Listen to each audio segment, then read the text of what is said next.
always creating a better version of the city and constantly striving for its improvement. As an organization, we stand on our tagline, if you love New Orleans, invest in its future. And I think we're not only creating that critical investment, but we're also know that we're actively shaping the future for our home and its future residents and leaders. Part of the New Orleans community is just knowing that the work that we do in the nonprofit or education sector is part of a community and something greater than ourselves. We give, because we love our city and we love our community.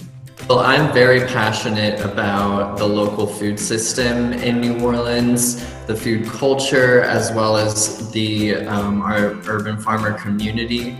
So for me, I love doing what I can to support the sustainable food movement, and that includes supporting our Black-owned restaurants in New Orleans. So to me, it means a responsibility.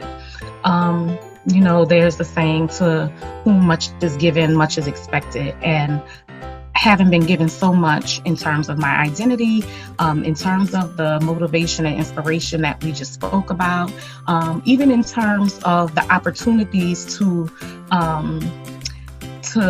be more than what was allowed in my community. But in my community, I was a child that people wrapped their arms around and said, you can and will do something different. You can and will bring something back that will benefit all of us. And so I have been taught that, from a very little girl. And so for me, my work is a responsibility. It is certainly a gratitude.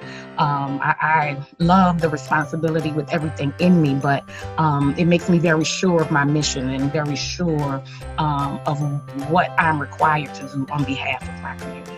Being a part of New Orleans is being a part of, a community, a tight-knit community of artists and entrepreneurs. I think that we are constantly pushing the boundaries. I think that we inspire other cities. I think that that's proven with a lot of the things that we do.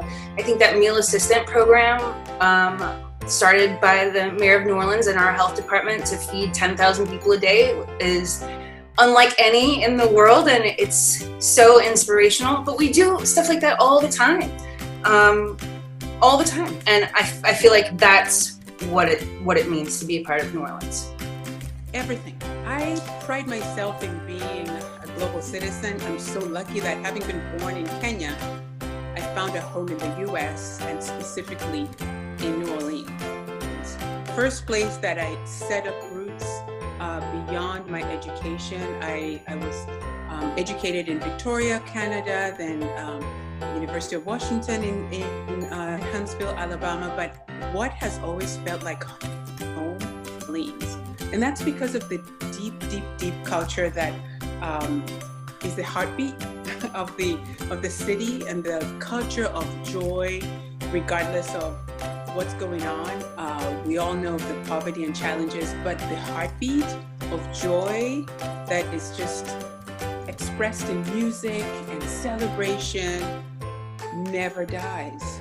And I love that. This is a city that has greatly inspired and frustrated me, and I think that's a good thing.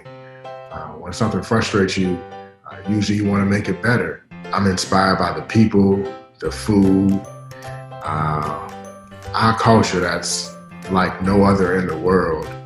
And I just love communing with people who live here in New Orleans and making work, having fun, going to a crawfish boil.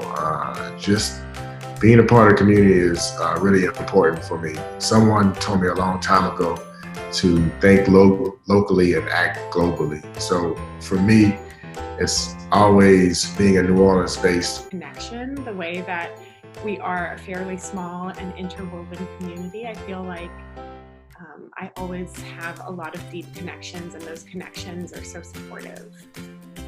After Katrina, one of the first times that you were reminded of community was our first Mardi Gras. after Katrina, where you sort of like came there with people of all different backgrounds and ages and celebrated in the streets of New Orleans. I was working again for the Crescent City Farmers Market, and I think being able to go back and work with farmers and fishermen and try to help them hold their livelihood back together in the midst of complete destruction also really made me feel grounded in the New Orleans community.